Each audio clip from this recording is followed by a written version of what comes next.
నీ పేరేంట్రా? మీ నాన్న పేరు?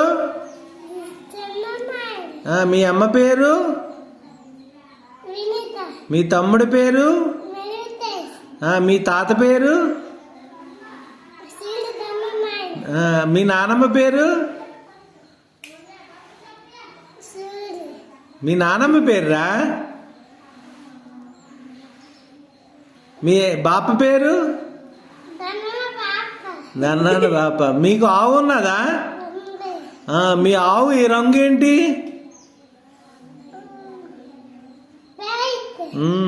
మీ ఆవు ఏమిస్తుందిరా? పాలు ఏం చేస్తారు? వండిన తర్వాత ఏం చేస్తారు? తాగితే ఏమొస్తుంది? ఎలా వస్తుంది బలం? ఎలా వస్తుంది బలం? అమ్మో.